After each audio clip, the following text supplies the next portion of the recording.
Welcome everyone to episode 63 of the Phoenix Report. I am Jack Connor, and this is a guy I've wanted to have on for a while. And I feel like I say that on like every intro I do lately, but this one is definitely true. He has been, he's a guy I've known for several years.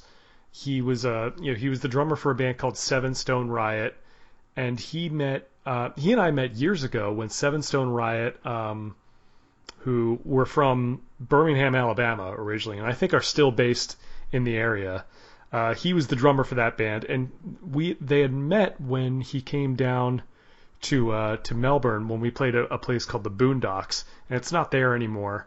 But Stone Riot was a fantastic band, and I was always really impressed with this guy's playing. Fast forward a few years, I find out that he ends up moving to Orlando. And, we had stayed in contact through Facebook. And then about a year ago, when the original, or at least the regular lineup of Vertebreaker split up, I was looking to rebuild the band with new guys, or at least start something new. I wasn't sure what it was going to be, but, I thought of this guy because I knew that he lived in the area, and I contacted him, and we sat down and talked. And I'm not going to bury the lead too much because he's going to tell you what how he ended up down here, but he has been the drummer for Vertebreaker for almost a year now, and he's been just a great guy, great player, always shows up, always plays great, and it's been a real pleasure to work with him so far. So we've already played a handful of shows here and there, but obviously we're not doing anything right now because as we record this, it's we're in full-blown COVID-19 lockdown and all that. So, it is what it is. But I'm glad to have this guy on the show. He's like I said, he's the drummer for Vertebreaker. Please welcome Herman Ogletree III. Well, thank you for having me on the show, man. Yeah, man. So, I remember when we met, I think in person about a year ago when I gave you the call and let you know what I was doing with the band and kind of what it was going to be. And that was really an interesting time because you had moved down here, I want to say 4 years ago now. Thanks. It'll be 4 years this year, this August. Yeah. But I mean, at the time you had been down here a couple years already. You had essentially sold your drum kit.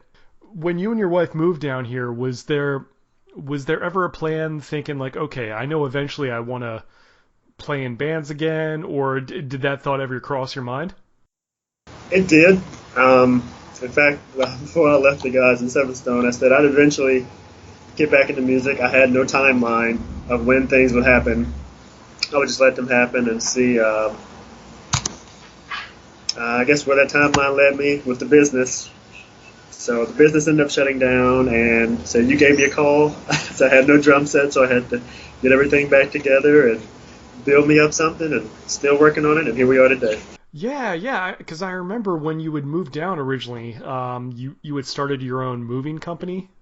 Yeah. Gotcha. No, were you actually doing the moving, or were you hiring different guys to do it? Or doing everything. Oh, wow. Okay. Moving, by the way, is hard work. I mean, you're constantly lifting stuff, and just it's very physical. So very much so. That is the reason I am no longer doing that today. Gotcha. Part of the reason. But yeah, like I mentioned, you were born and raised in Birmingham. Is that true? Yes. Gotcha. So 28 years. So okay. Yeah. So I mean, at the time when you and your wife just kind of decided you didn't have any family or friends down here in Orlando. No. It's just one of those things you just wanted to change the scenery? Change the scenery. If you know anything about Birmingham, Alabama, if you like being out, Orlando is the complete opposite of what that is. So new scenery. It was somewhere I'd always visited it several times, always loved it here. Even though I only seen really the tourist side, sure, it just seemed like it had so much more to offer than where I was from. Was there just not a lot of stuff to do in Birmingham? Was that part of it, or? Not really. If you're an outdoorsy person, if you like to hunt, you like to fish, do that type of thing, yes, it is for you.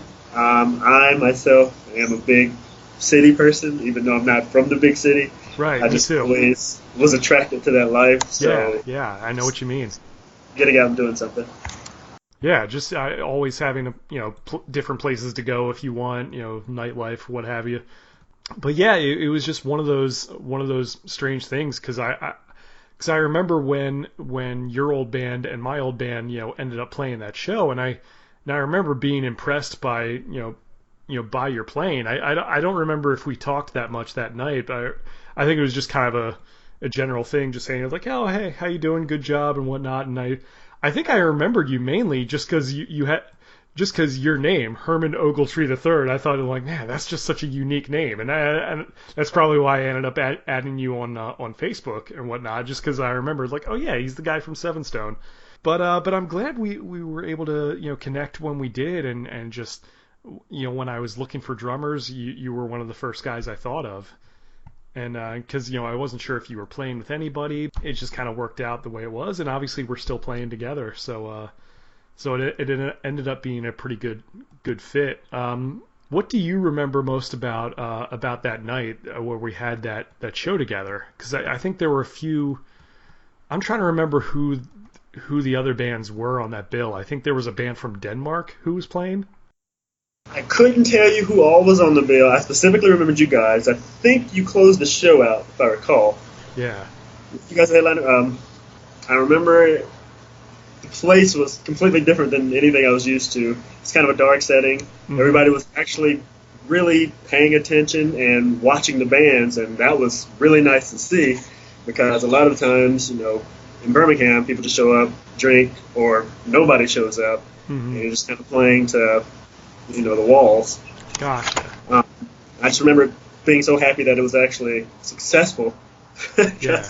Without going on a tangent, I had contacted James for that show, and I had kind of went off on my own because we were on tour during that time, and I wasn't technically supposed to be booking those shows, but I did, and I'm happy I did. Oh, so you were the one doing the booking in the band? I wasn't supposed to. There was like a pause period in between when our tour was being booked, and the band we were with, they were still getting shows, but we weren't. So I wasn't sure what was going on, so I just started making phone calls. One call led to another, which led to another, so we ended up on that show, and it worked out. How often were you going on the road when you were with Seven Stone? That was the only big tour we ever did. I think we were gone for a month and a half. Oh wow, that's a long stretch of time to be away. Yeah, that was the biggest and only time I had ever done that. But other than that, we'd be gone at least a couple times a month, playing with some nice names. Trapped, I think we played with. We played with Hinder. Nice. Okay. I think a couple other big bands. Nice. Now, where are some of the places that you went while you were on that tour? Other than Orlando, Melbourne, we hit Fort Lauderdale, Dallas, Texas, North Carolina, South Carolina, Columbus, Georgia. I think we hit, I want to say, 8 states in all. What were some of the things you liked best and least about being on the road? Best, just that companionship was really fun, just being that close and getting to know these other musicians we were with, seeing how people played and interacted in other places other than where we were from. That was cool. And just completely different, being gone from home. That was nice. Negative side, you kind of be with the same people, so you have to get used to that. Money wasn't huge at the time, so it was a bit of a little struggle, but we made it through. Gotcha. Well, what were you doing for work at the time when all that was happening? At the time, I was working at Infinity Insurance. Actually, I was in their mailing department. I used every day of vacation for that tour to go. Wow. Literally, right after the tour, the guys dropped me off at work. Oh wow! So like the day you came home, you're like, I better go and clock in. I went right to work after being gone for, I think it was like 40 something days. Clocked in. I think I quit maybe 3 weeks later because it was January and I had no vacation time left. Oh wow!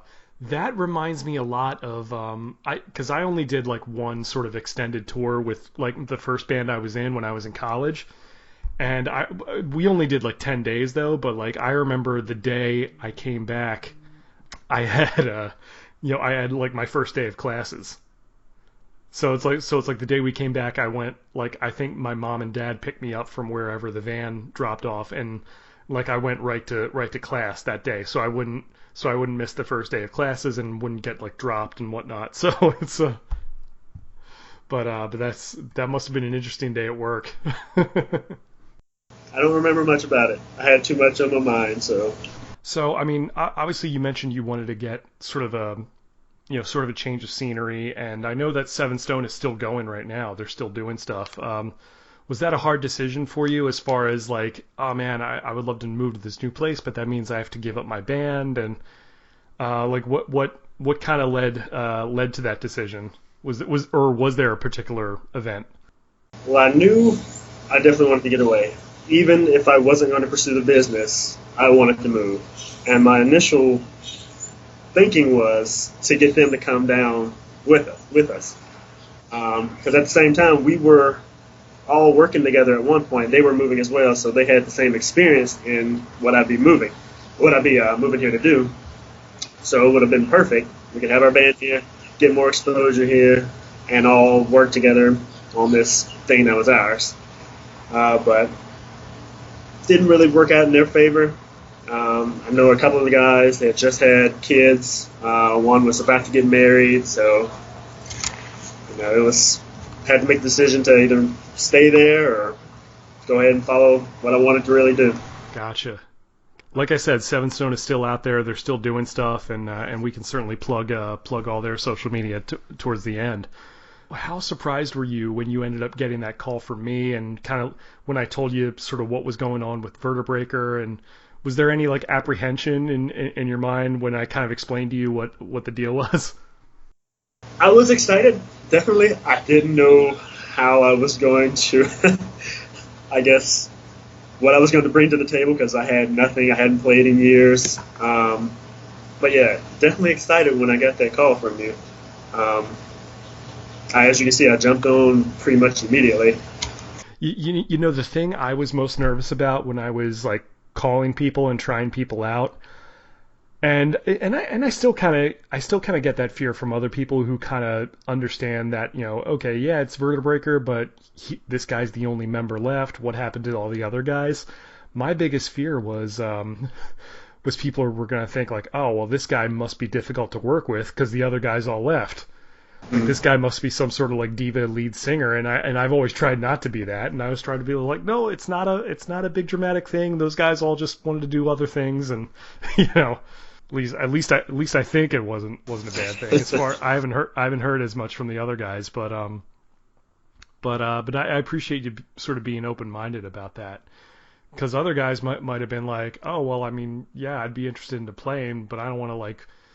But I'd rather do my own thing. I don't want to be playing other people's stuff as well. So, but which, part of that is what we do, but we also have been writing our own stuff. But yeah, but I remember talking to you, when we kind of had that sit down and just kind of going over each other's history and whatnot. You had mentioned to me that you had played drums ever since you were a little kid, just some of it like in church, some of it, with your family, and how old were you when you started playing drums? There's literally a picture of me when I was probably 1 or 2 with this little Mickey Mouse drum set. So I think that's where it started.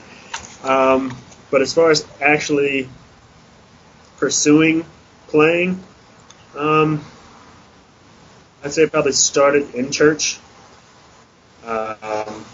I'd fill in for the drummer who was the normal drummer if he wasn't there, so I was always excited. So, oh yes, I get to play, I get to show him what I can do. And at that point, I don't think I was the greatest.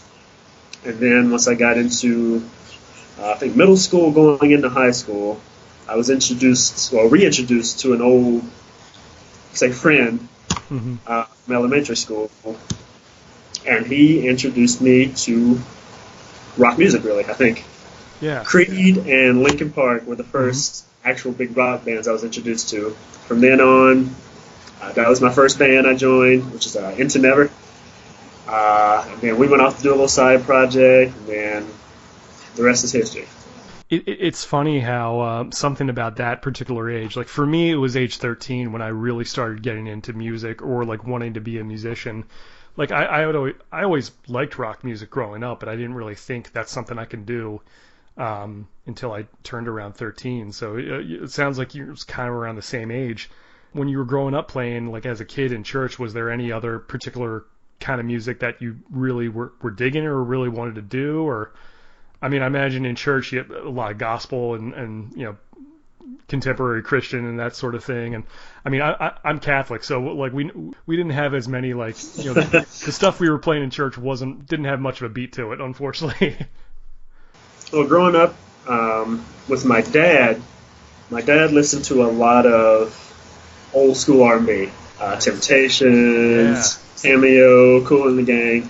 So I grew up on a lot of that, and he's a bass player. So Oh yeah, I was him jamming downstairs, that's and awesome. sometimes we'd go and we'd play downstairs together to some of those tunes. So that's where it started. My mom listened to more gospel, more contemporary gospel, like Kirk Franklin. Yeah. When kind of R&B, hip hop style started really sliding into gospel. So that's where it started, and then I was always into anything that my ear just could dig. Hip hop, my cousin, my brother, so that's where that came in, and then I said rock later on. You know, it sounds like there were a lot of people in your family who were very musical, so that's really cool to have that and to kind of have that rub off on you. That's awesome. And did you ever pick up any other instruments? Like, you know, did you ever sing or anything like that? I was in choir in school, Okay. but my singing voice is not the greatest. I can admit that to anyone. You know, it's funny because I'll ask the other guys in our band, like Rob, for example, and he'll kind of say the same thing. He's like, I'm not really that good. I'm like, that doesn't matter. You know, honestly, as long as you can sing something, you know, the more voices, the better, I've thought. But and again, that's a conversation we can have at a later time, I'm sure. But that's cool. Guitar was actually the first instrument I wanted to play, but I just never quite learned. Was it just like the feel of the strings or whatnot? Sometimes people have problems with it, you know. I never really. It was one of those, I guess. I don't know how to describe it. I guess one of those hidden things. I just kind of pushed back, pushed down, and just never really found a teacher to show me how to do it. And even with drums, I can read, but not at a professional level, like a really low level, and I can't play what I'm reading.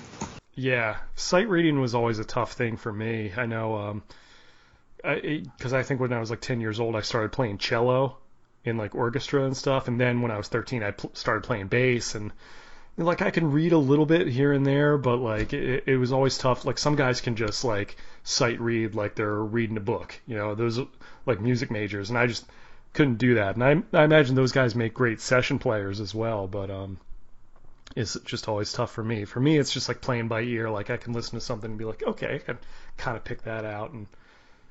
But certainly, but those cool, like, you know, telling about like jamming with your dad and listening to like a lot of old like Motown records and stuff like that. Those, God, the musicians on those records, the Funk Brothers, were just amazing. Kind of like listening to that stuff like that from the 60s, from that and like the Wrecking Crew, who were like a, you know, cast of like session musicians who played on like everything. It's funny to hear about people like that, but that's awesome. I mean, obviously Creed and Linkin Park were huge favorites of mine, sort of at that age, and I know you're a big Seven Dust fan as well.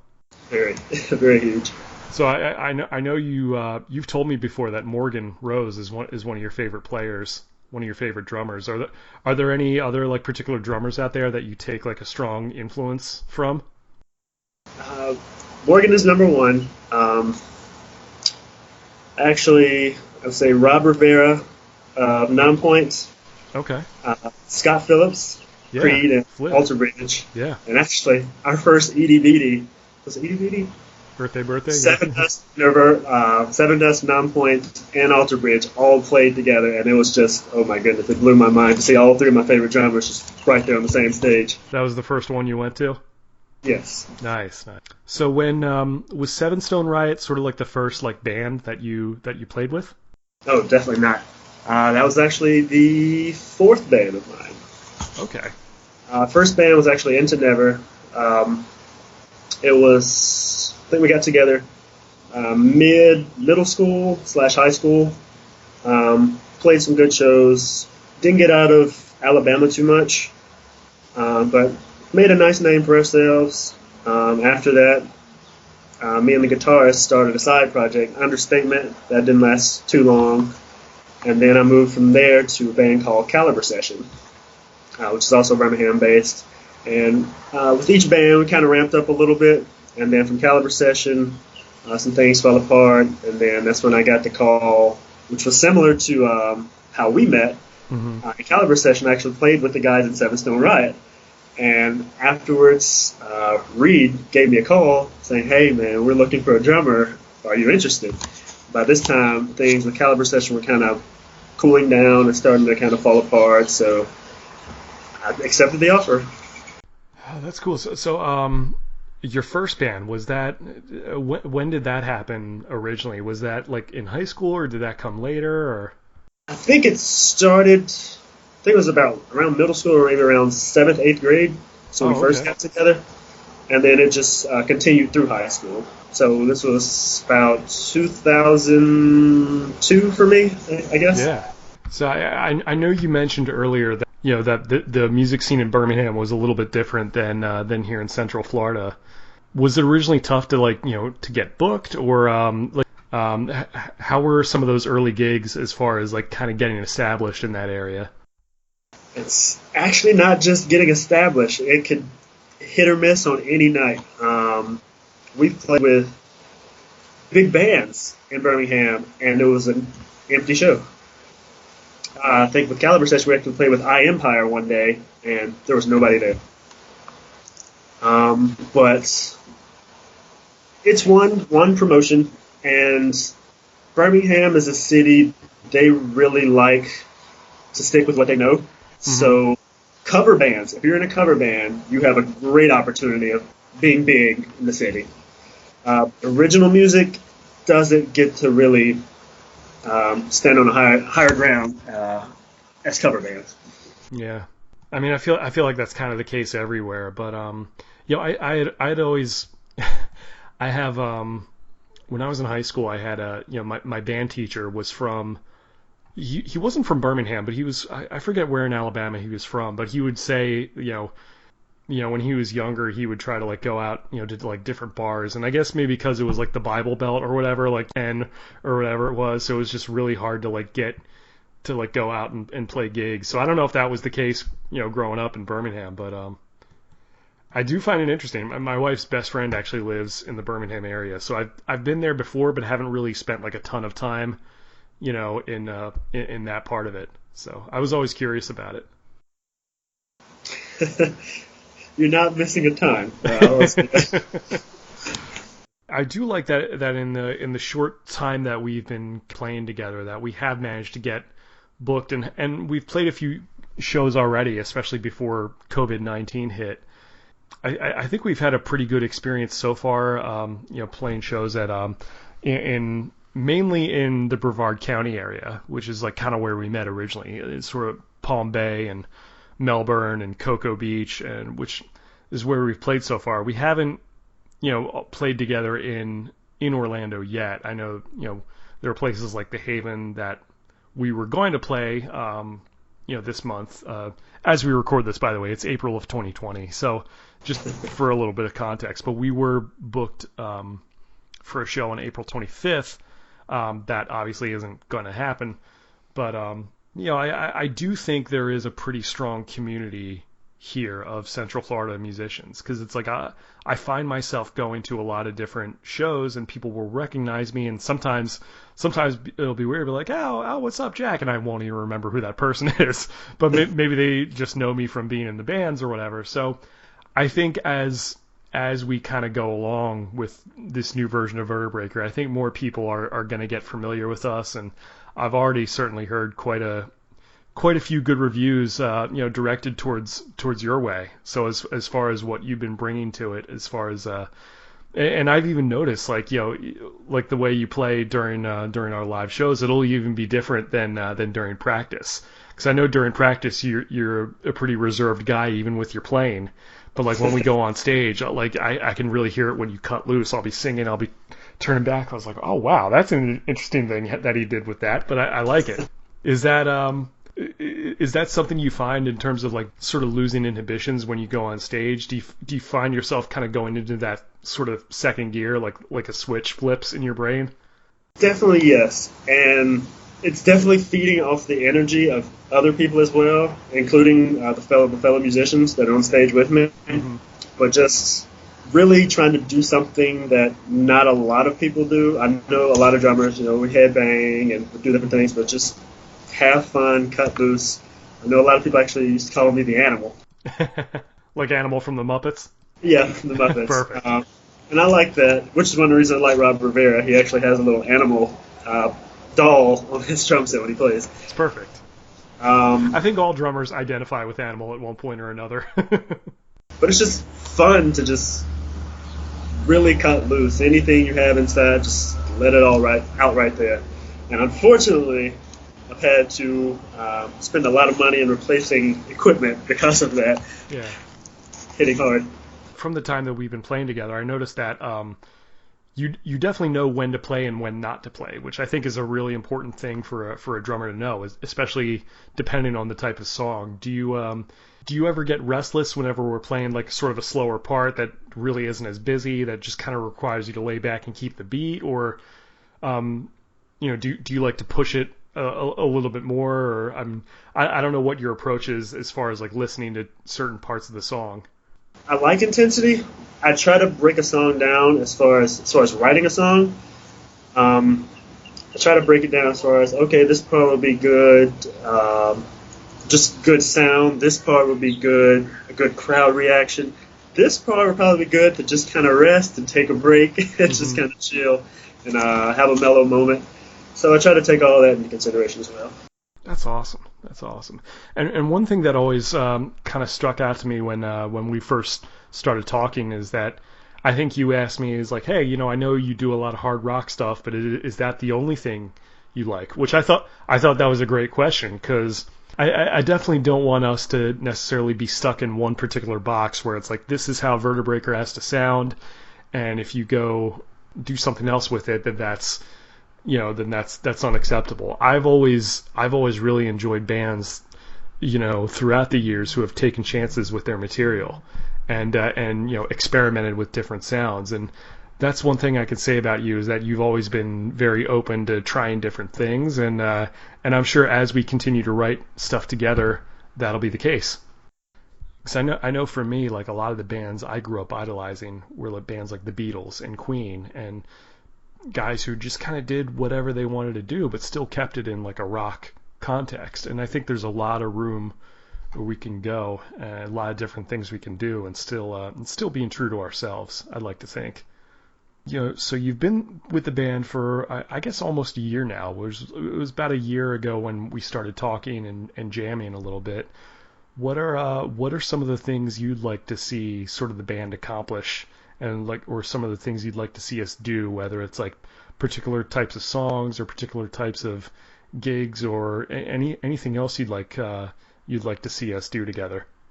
Just have fun, really. That's the main thing I always look forward to. It's just really having fun, showing people who we are, what we have, kind of putting that name out, even if it doesn't really get us anywhere big, quote unquote. Just like that notoriety and just leaving that legacy is something really cool. For sure. Do you is playing live sort of your favorite part of it, or is it songwriting, or most playing definitely live? Yes. I feel kind of the same way. I know you've also expressed a few different ideas as far as songwriting goes, and I think you've come up with a few was it like guitar parts or keyboard parts or something like that? Because I remember we were going over a few different things and you had an idea for a song. I just don't remember what it was, or am I misunderstanding something you told me before? Or? No, I've always come up with ideas. Usually, if I get a drum idea in my head, there is a bass and a guitar part that comes Mhm. with it. I just can't translate it from my head to guitar. So, I know what you mean because I feel the same way. Like I will try to write something on guitar or bass, but because I'm not a drummer, I don't always necessarily know how to communicate, or articulate it. I can be like, okay, it kind of sounds like this, but it can be difficult. But who knows? Maybe that's somewhere. Maybe you and I can meet in the middle some way and just bring that to the band. And be like, hey, we got something. But that's the good thing. I mean, there isn't definitely, nothing's off the table, and I certainly would love to hear everybody's ideas and just try to, have as much fun with this as possible. So, yeah, I'm looking forward to it, man. I like playing with you. I like having you in the band, and I think the more that people are really going to dig what you bring to the table. I hope so. I just want to feed off everybody. And also, I'd like to just learn from you guys. That's the one thing I always try to do is with each band, learn from what everybody else brings and try to, I guess, advance my skills based on what they know as well. For sure, man. Yeah, man. I think we're gonna have a lot of fun doing this, especially once things sort of get back to normal. Fingers crossed. Hopefully, or as normal as they get be. I know it's a really kind of crazy time for everybody now, but I'm glad that you and your wife are staying safe and everyone's doing okay. And Same. yeah, I know you expressed that Shy, your wife, might be interested in like helping out with merchandise and stuff like that. So she's always pretty cool about coming to shows, and she seems really into it as well. So that's always cool. Yeah, she's always been there. For sure. For sure.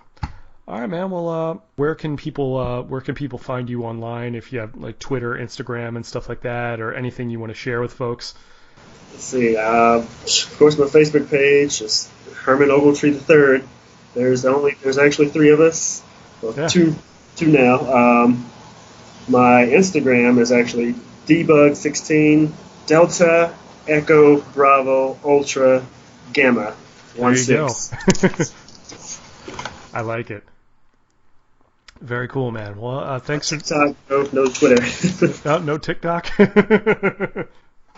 Give it time. All right, man. Well, this is very cool. Thanks for doing this. I think it's a good way to sort of introduce you to people who are familiar with the band but might not necessarily know who you are, and kind of a good glimpse into your history. So I appreciate it, man. I'm sure I'll have you back on again. Anytime you want, anytime there's stuff you want to talk about, whether it's movies, music, whatever it is. I look forward to it. I can't wait till the next time. Thanks once again to Herman Ogletree, the great drummer of Vertebreaker. He's been with us almost a year now, like I said, and he's amazing. The few times that we've played out together, everyone's really been very complimentary of just his playing, and because he's great, he's awesome. He brings a lot of energy off stage. He's kind of a man of few words, and you could probably tell that here in the podcast. But it was great to talk to him and to share more of his backstory with you and how he and I got together and why we're still playing now. So thanks again to Herman for taking the time to do that. I definitely hope that everyone's doing well. Despite all this, all the craziness in the world right now with COVID-19, the coronavirus. Hopefully everyone's staying safe, is happy and healthy. Hopefully Vertebreaker will be out to play once again. I don't know when that will be or where that will be. But if you're looking for a little bit of live performance, I will actually be doing a live stream acoustic set, about 30 to 40 minutes. That will be on Thursday, May 7th, 2020 at 7 p.m. Eastern Time. That will be exclusively at facebook.com/Blind Anxiety Entertainment. Our friends at Blind Anxiety Entertainment are throwing another live stream concert featuring both myself on acoustic guitar and a few other bands and artists that are going to be doing some acoustic material for you guys. Hopefully to take your mind off everything that's going on in the world and share some great music with you. I look forward to playing some Vertebreaker tunes by myself acoustically, and that'll be interesting. It's not something I do very often, so I'm a little nervous about it, but until then, I'm going to be practicing hard and trying to get some good acoustic arrangements of those songs. So hopefully you like it, but check out the description below if you want to tune in and see that. And that is it for this episode of the Phoenix Report. Make sure you follow me on Twitter at jackxconnor. Like me on Facebook at facebook.com/jackconnormusic. Also, feel free to check out me and Herman's band, Vertebreaker, at facebook.com/vertebreakerband. And you can check out my other band, Mature Musical Pictures, at maturemusicalpictures.com. As always, if you have any questions, comments, or suggestions, make sure you email me at jackconnorpodcast@gmail.com. You can tweet me with the hashtag Phoenix Report. If you're listening to this on YouTube, make sure you subscribe and hit the notification bell, leave a comment, and go back and listen to all the other episodes. I have some old episodes with the former members of Vertebreaker when they were still in the band.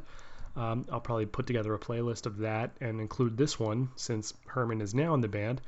And eventually I'm going to get to interviewing all the new band members, because I want to introduce all of them to you because they're all really good guys. So that's it. Thank you as always for tuning in. I appreciate it. I know we're going to get through this thing together. That is it for the Phoenix Report. I am Jack Connor. We'll see you later.